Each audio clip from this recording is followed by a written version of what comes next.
welcome everyone. Thanks for joining us. My name is Michelle. I'm here with Priyanka, and if you've attended any of our webinars or live events in the past, you know that we're really passionate about helping studios grow.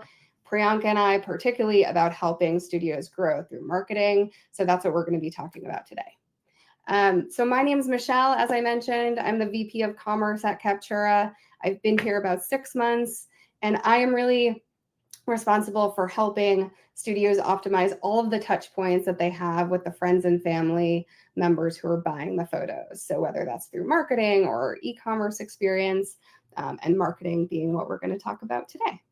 Priyanka, I'll let you introduce yourself. Awesome. Thanks, Michelle. I'm Priyanka. I've been with Captura for about 4 years now, and I am the lead marketing strategist. I am in charge of just driving overall strategy on the marketing side and just seeing what else our product and tooling needs to help facilitate that for us and for our customers. So, right, like Michelle said, very passionate about all things marketing. Right, so let's kick it off. A quick rundown of the agenda. We're going to talk about how to build a marketing baseline, like what healthy looks like as you're getting started or just a refresher. We'll talk about optimization and how you can plan for the fall. And then we'll give you a teaser about some of the data we're seeing in the market through our A/B testing, and what you might see coming up through some of our tooling and enhancements. So let's kick it off. So Priyanka, one of the biggest things is just understanding where you get started with marketing. So what are the must-dos? What does a healthy baseline look like? For anyone who's just starting out or just needs a refresher, what's on that list? Yeah. So what we're seeing is that on average, and a lot of studios don't realize this, that 40% of their revenue overall comes directly from marketing campaigns. And so if you are not optimizing your campaigns, then you are leaving about 40% of your revenue on the table, and not letting it do what it does best. And so since studios typically generate about 40% through their campaigns, we get the question of like, what campaign should I run? And so the way we've broken it up is into 3 key marketing phases. And this is where most of the revenue comes from. The core campaigns. And what we'd like to talk about as our core campaigns are initial campaigns. And studios with a fully optimized calendar that spans from not only when images go online in that first 30 days, but also take advantage of growth and personalization campaigns are continuing to see that revenue come in, not just when images go online, but continuously through the next 11 to 12 months after. And so if you're not marketing to your campaigns or to your jobs after the first 30 days, then you are missing out on potentially 60% of your revenue in the next 11 months. Core campaigns are the ones that everyone should be running. These include campaigns like your initials, like I said. Initials campaigns for our studios can generate up to $2 per revenue in every email that you send. And so these are the ones that you want to make sure are fully optimized before you start your fall season. Some ways that we've seen success in studios that's setting up their initial campaigns to drive urgency. And so you always want to make sure your initial campaigns include some sort of call to action, whether you offer free bulk shipping to your school, whether you like to give them an early bird discount. This is where you definitely want to let your customers know that there is an advantage to buying your pictures earlier, sooner rather than later. All of our initial campaigns must include not just one email, but we recommend initial campaigns to span from 30 to 45 days after your images go online. So that's really important to make sure that you have multiple drip templates in your campaign that are continuously encouraging parents to get back in their gallery, view the products that you offer, and purchase their images.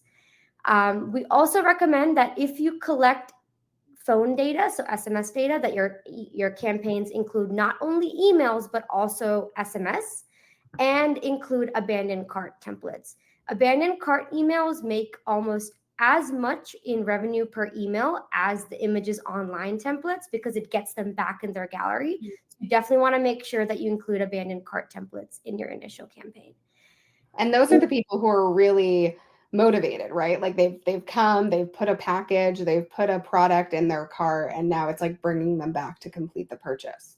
Exactly. It's like almost a one click straight back into their gallery. They already know what they have in their cart, and it's that much easier to get that conversion than it is from someone that hasn't been through that process yet. Yeah, definitely. And the last thing that prevents people from running a very well drawn out initial campaign is something I hear all the time is I don't collect email addresses.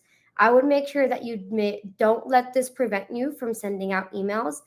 Workflow marketing has the wonderful capability of collecting email addresses of customers that enter the shop, and we are then able to market to those customers. So the longer your gallery stays online with workflow and the more you market to those galleries, the more of a chance you have to collect additional gallery guest emails in the cases that you don't get those email addresses from the school or the district. Nice. So now when you think about beyond the initials and beyond the foundation, growth, remarketing, what does that look like? Yeah. And so after the first 30 to 45 days, we definitely want to, like the slide says, build momentum and keep the campaigns going. And so seasonal promotions are really where you get that long tail revenue. And we recommend having the touch points for any seasonal campaigns be around 2 to 4 templates per month. This can vary a little bit from studio to studio, but that is really where most of that additional revenue comes in after the initial purchase period is over. And these promotions can really look different, but we would recommend relying on the strategy from our marketing team because we're constantly analyzing the data and making sure that our recommendations are ones that are going to suit your studio and really see that revenue come in. And so if you see emails from our team with a new campaign in your account, or any recommendations, we highly recommend that you attach it to your jobs and run those campaigns because this is where that additional revenue comes in. It creates reasons for your parents or customers to come back in their gallery, whether it's free shipping, whether it is a digital download promo later in the year, whether you have new holiday backgrounds for Valentine's Day or for the holiday season. It really encourages parents to find a new reason to get back in their gallery. And it doesn't always have to be promotions, whether you don't have to always offer a 10% off or a 25% off discount. The way we can tailor your marketing campaign is to ensure that we don't offer too much, but it still gets them back in their galleries. So definitely want to make sure that if there's a reason to market to your jobs, you're definitely sending a campaign out. That's great. And so maybe you'll do some of that mass market to kind of every, parent customer in a job. One of the other ways that we've seen growth is really making some of those communications more personalized. Talk to me about, how you might personalize some of those messages. Yeah, for sure. And so we've gone through core, we've gone through our growth campaigns, and what more can be done here. Um, and personalizations is really where we can connect with our customers. And so with workflows, advanced segmentation abilities in marketing, and using and leveraging a lot of that subject data in the jobs, we can really create those connections when we send out these tailored marketing campaigns. One way that we personalize in general is if you are a senior photographer and you are doing senior jobs through workflow, we are seeing that yearbook selection campaigns, so sending reminders to parents to select their yearbook pose and shop, not only gets them to complete that action, but actually gets them to look at their gallery one more time. Maybe they saw a graduation announcement in their shop that they hadn't seen before, but then now they're inclined to go and purchase that while they're selecting their yearbook pose. That's just one way. And other ways that we've seen personalization really make a huge benefit is when you are having tailored marketing campaigns. So if you have senior jobs, if you have underclass, if you have multiple different job types, that's just one way to split your marketing campaigns and your calendar. An underclass marketing plan is going to look drastically different from a marketing plan for seniors. And there's value in splitting that off and personalizing that. So that's just another way we recommend tailoring your marketing campaigns. And it really helps with personalization, not only to personalize the segmentation and the triggers that when you're sending it, but even within the email. Splitting it up by job type allows your content and your tone to be tailored specifically for that target audience of parents. So, yeah, Michelle, it's really important to not only have your core and growth campaigns optimized, but always finding opportunities with our team and connecting with them to find out where that personalization can help their studio. Yeah, that's great. Okay, so let's say the initials are in place. We feel good about some of these personalized remarketing opportunities. We all know that fall is the biggest impact season for our studios. So how should studios start prepping for fall? What are some best practices to consider? Yeah, for sure. The fall is probably the most high impact period to make sure that everything is set before it starts because we know how crazy it can get. With the fall, I would say before you start thinking about promotions, really leveraging that initial campaign. So making sure your initials are set per job type and fully optimized is definitely something you want to do before the fall hits. And then in terms of promotions, we get the question all the time, what promotions should we be running? And something that the marketing team specifically is doing right now is analyzing the data, running some split tests, and really seeing what worked well last year and what didn't to really have that lead into any of the strategy that we recommend for the fall. So, in terms of number of templates, how many promotions should I run? And you want consistency for sure. And so, if there's a long gap in between your promotions, that can be a good thing sometimes, but you want to make sure there's consistent templates scheduled for the entirety of the season. And you're aiming for multiple timely touch points. And so, not too short or not too long for promotions, enough to create a sense of urgency without making your customers think, oh my God, it's just another email that's in my inbox. When you're doing flash sales, we see 1 day sales work really well. Sometimes the second email scheduled for around 6 p.m. really gets customers thinking of that urgency and back in their gallery. And we've seen that that second template in 1 day sales actually drives higher AOV and higher engagement. And so if you're doing flash sales, 1 to 2 days is great. But if you're running like a free shipping or a discount or a percentage off, you don't want to go longer than 1 week. 1 week tends to be that sweet spot. And then with an opportunity to have that initial email, a reminder email or SMS halfway through, and then an email on the final day of the sale almost always works the best. And so that's what I would say for length of promotions. Discount and offers, what should I be running is a question that our team gets asked all the time. Mhm. You want to stay competitive with your discount and to make sure that it doesn't get lost with other retailers and the things that they're able to offer and what you see in your inboxes generally, but also aligned with your brand. If there's an opportunity to combine a free shipping with free wallets because it's Thanksgiving and your studio can offer that, then that's a great way to not only get something that's a low barrier for conversion, but gets them that free item like free wallets for Thanksgiving. Share them with your family and friends. And so, really partnering with the marketing team to try to figure out what discounts and offers is really important, but it needs to work for your margins and business. But staying competitive is very important when it comes to discounts. And then, like the slide says, you want to start early, whether it is for Black Friday, like pre Black Friday sales, and making sure that you're, again, not battling or competing with other retailers, but also starting to market to your galleries after that initial period earlier than you think. So, if it's been 30 to 45 days full of those recommended initial core campaigns that have already sent, there should already be something scheduled within the next couple of weeks after that. And whether it's just a quick reminder, it doesn't have to be a discount, but starting early is always the best. And then, like we mentioned, the touch points around 2 to 4 per month. It's a great rhythm for just staying top of mind in parents' inboxes. And we don't want to miss out on key seasonal holidays is the number one recommendation I would have for your fall guide. And so making sure you're hitting Thanksgiving delivery deadlines, Black Friday, Cyber Monday, making sure you're pushing digital downloads and new items like ornaments and holiday cards in the holidays is really a great way to introduce new items, get parents back in their galleries for things they might not have seen before. That's great.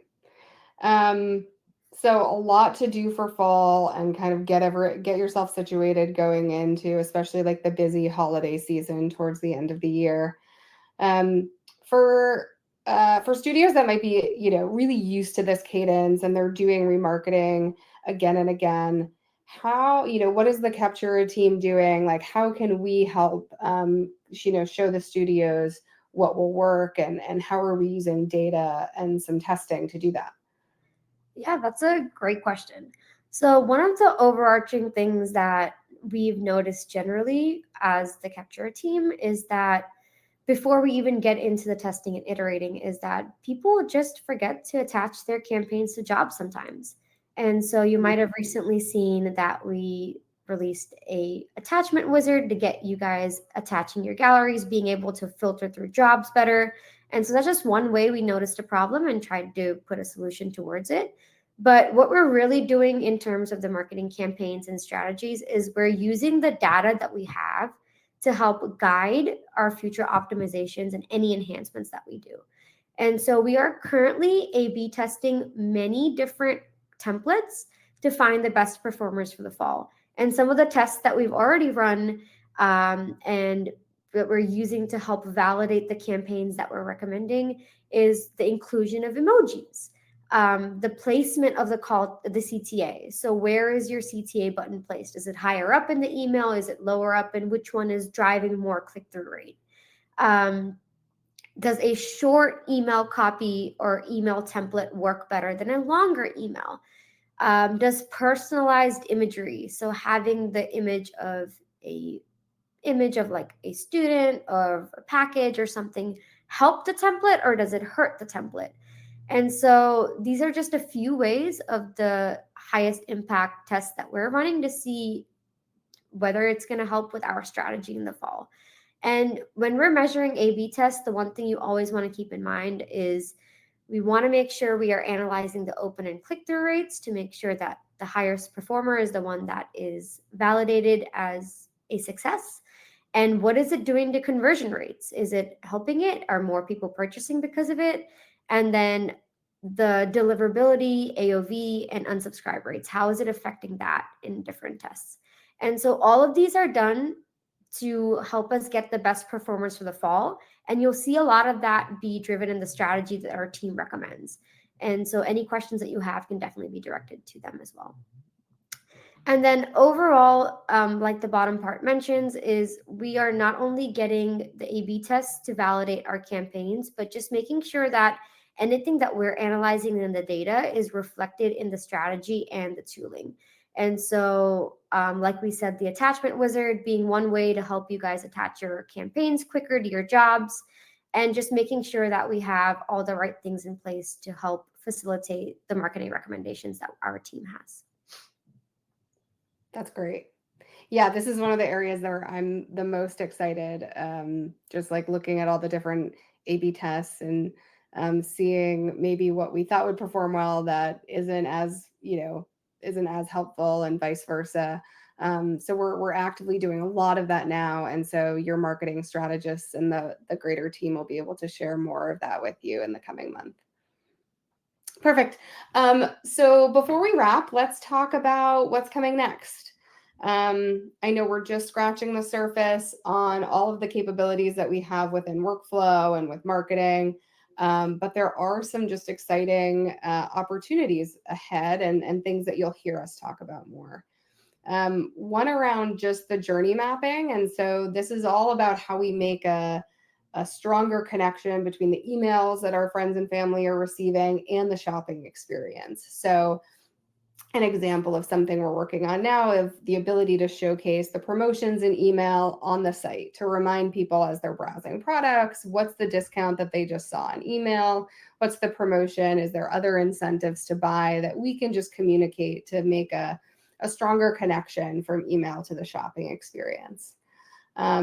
And then just more, there's constantly campaign. We're trying new things. We're A/B testing. There's a lot of new campaigns and ideas that we're trying that will evolve. And then Priyanka, talk about some of the workflow and tooling improvements, because I think those are really exciting. Yeah, I would say I'm very excited for the tooling improvements.